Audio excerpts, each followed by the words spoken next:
I was invited to the official commemorative dinner for the 1916 Rising in Belfast City Hall, and I thought to myself, well, I've seen the years come and go here, and very troubled times indeed, and the very fact this can happen is marvellous.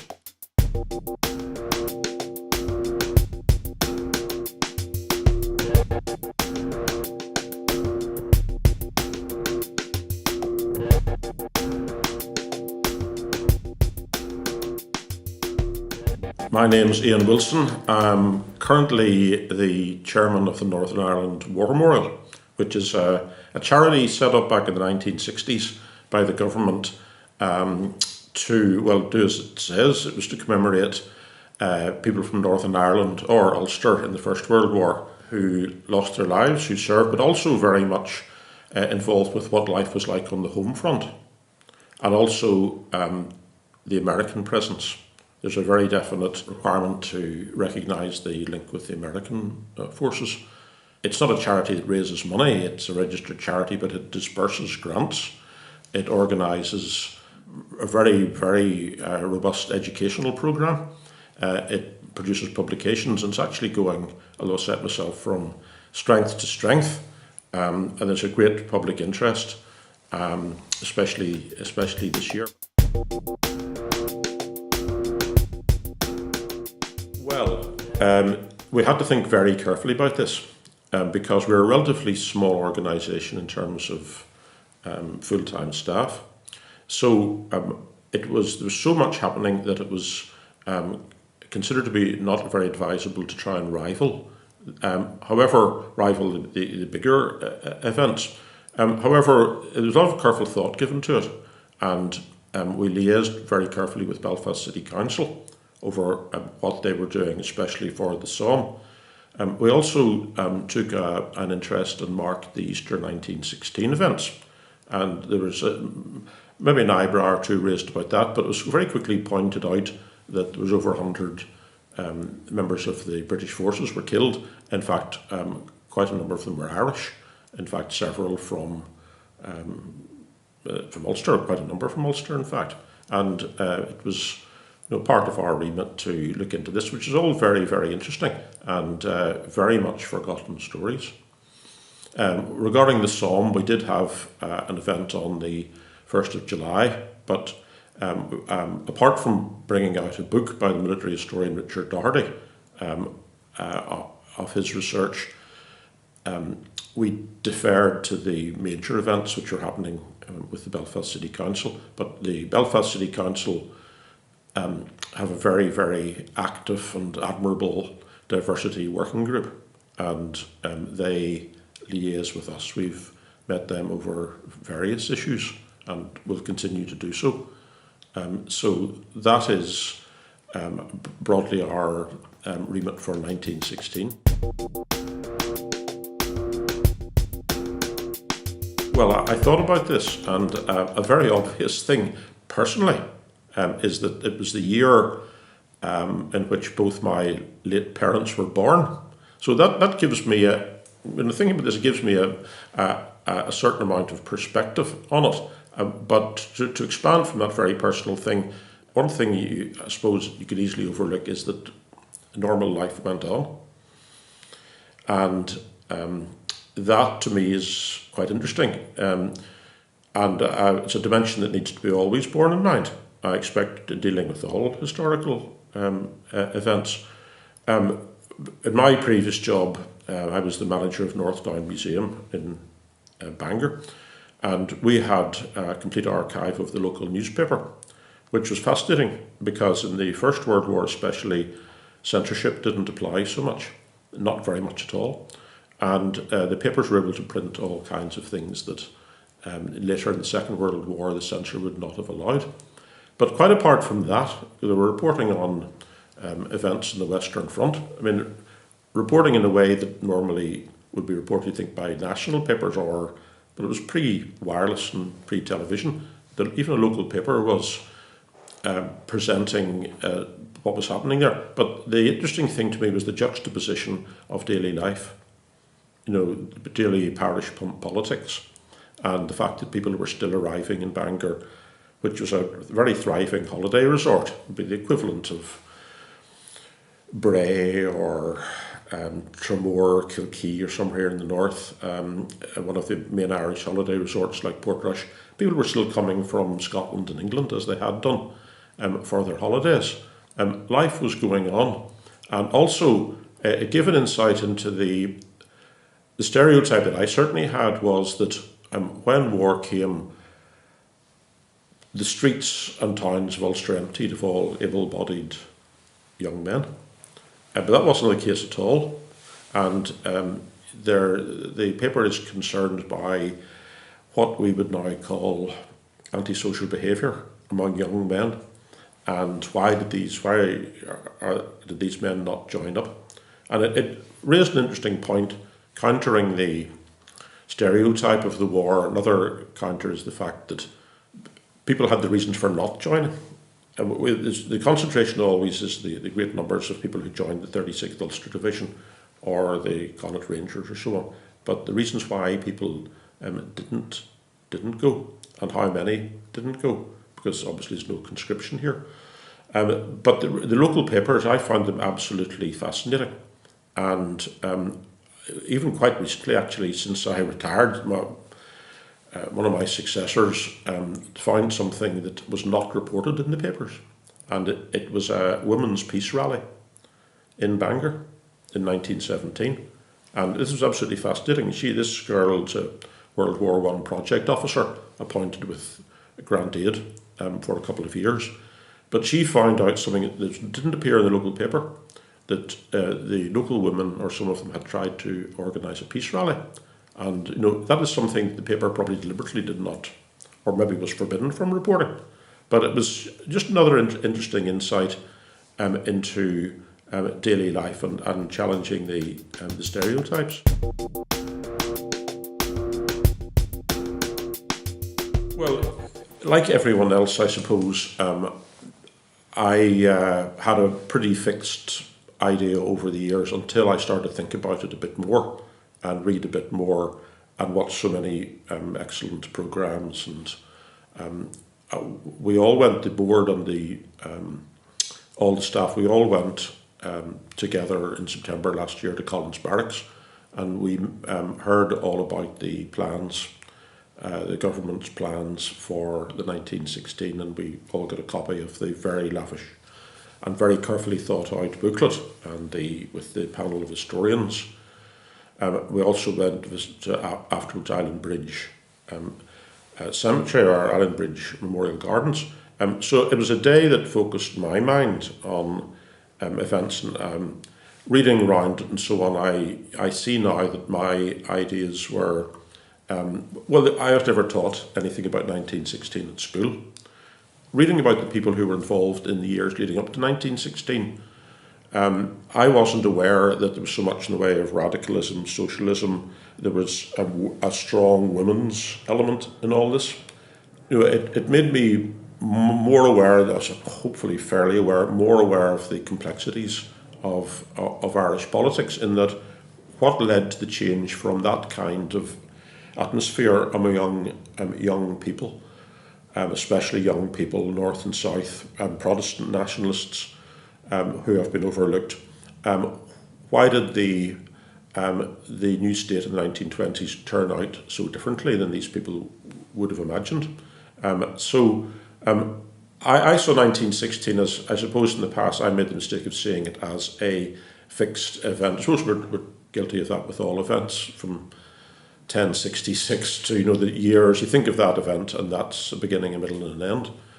But I see it much more now as an evolution that the people involved could not have foreseen. And I think that deepened my thinking about all manner of things, even very recently, the Brexit vote in the UK. This is a big potential turning point, but the results are being formed as we speak. But no one could have predicted this, or no one did predict this, and no one can predict the the outcome of it all. To put it in a nutshell, it was a deepening of the need to accept the complexities of all these matters.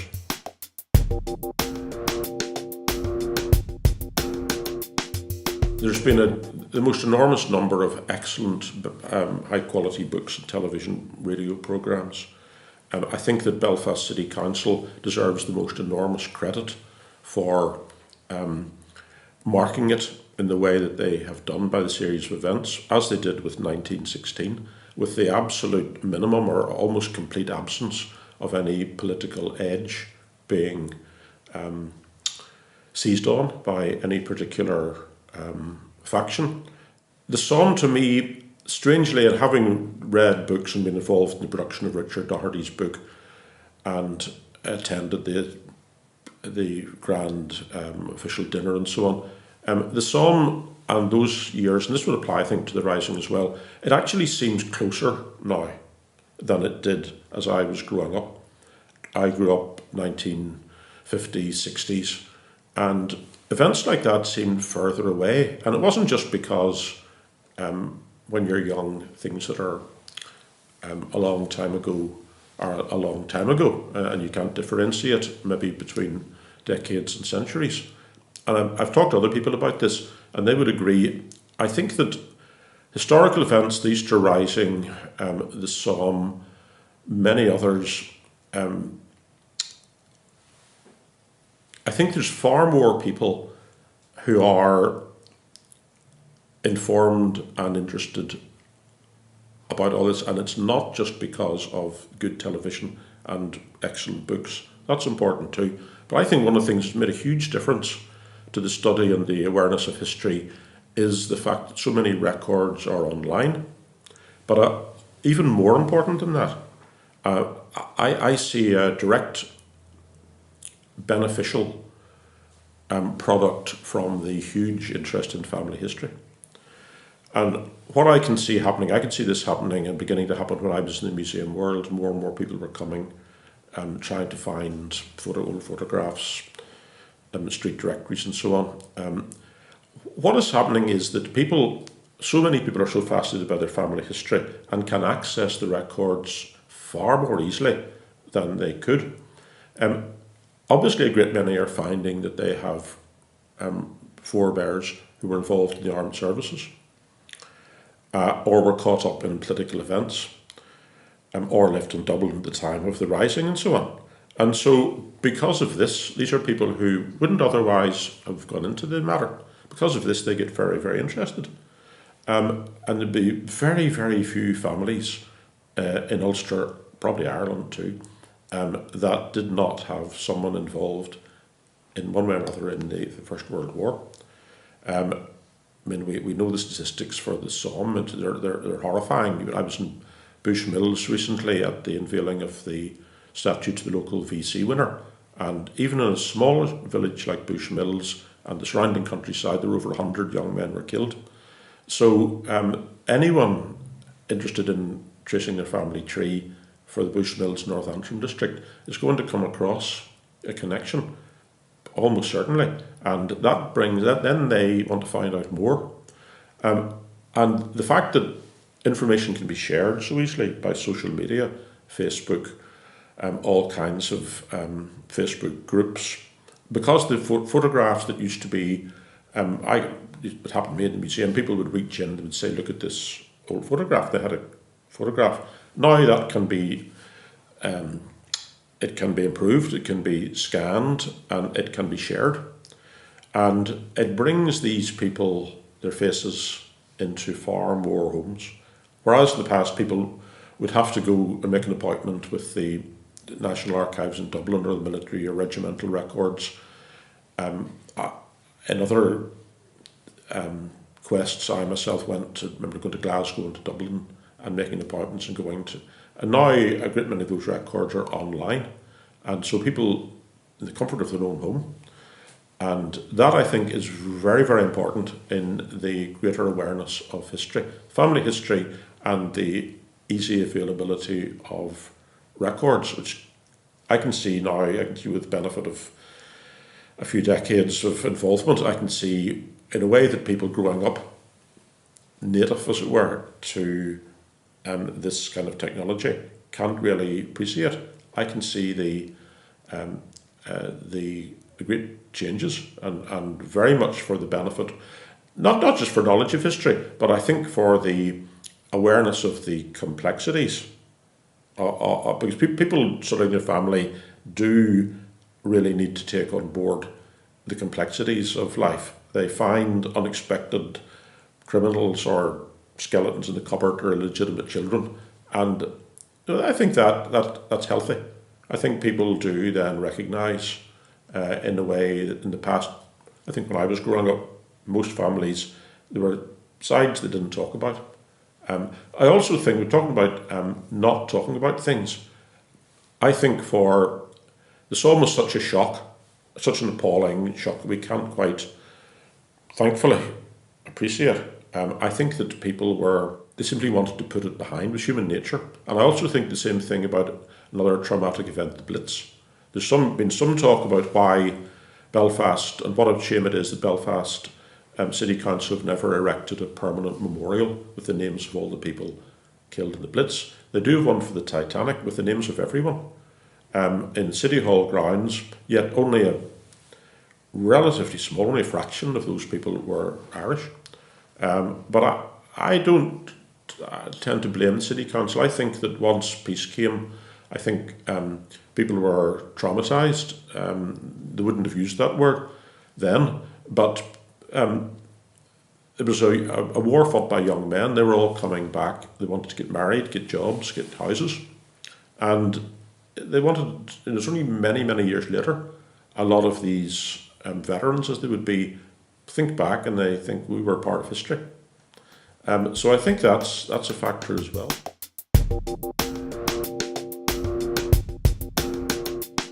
Well, I'm speaking totally personally. I mean, I was invited to the official commemorative dinner for the 1916 Rising in Belfast City Hall. And I thought to myself, well, I've seen the years come and go here, and very troubled times indeed. And the very fact this can happen is marvellous. But I just wonder what kind of event it'll be. It'll be fascinating to go along and see. And it was a really fascinating event. Now, there was a bit of publicity about it that the Ulster Unionists on the City Council and the DUP were declining to attend. And this was a bit of it made the headlines, but only for a day or so. And really, it was a bit of a storm in a teacup, because all sections of the Belfast City Council had agreed well in advance about these dinners that were going to take place and other events. And they had agreed for, but they had simply declined. They said they'd never had actually agreed to go. But nothing was made of that. It didn't amount to anything as far as I could see. Looking around and speaking to people who recognised other faces there was a very wide range of people. And it was very interesting to see the senior man in the British Legion from Dublin sitting at the same table as Martin McGuinness. And sitting at our table was another local British Legion senior figure and his wife. And at the ends of the meal and before the speeches, people mingled, and they went over and introduced themselves to Gerry Adams.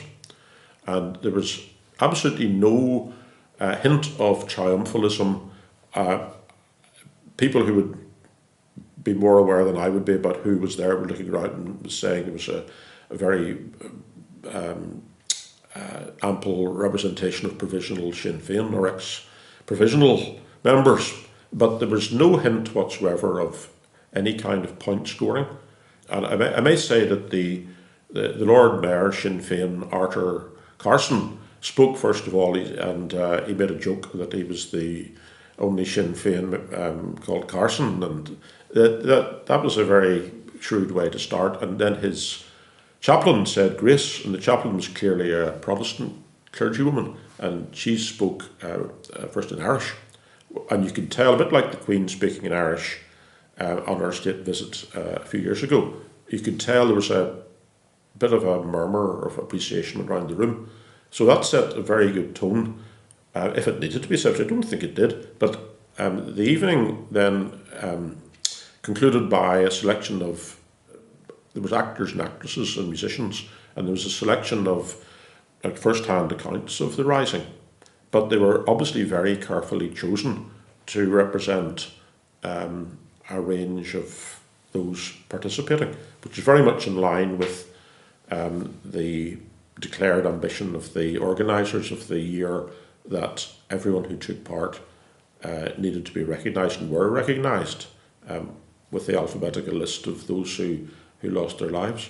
Of course, I think you have to, not that I would want to have doubts about it at all, but I mean, using the word inclusive, the modern standards are imposed on the past, as if the rising was an inclusive thing, which is a word they probably wouldn't have recognised.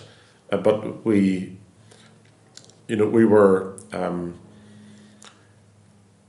the celebrants of 2016, and the 50 years from now, it'll be your successors and mine will be looking back and thinking it's fascinating in itself how it was done. Same way, it's fascinating to see how it was done in 1966.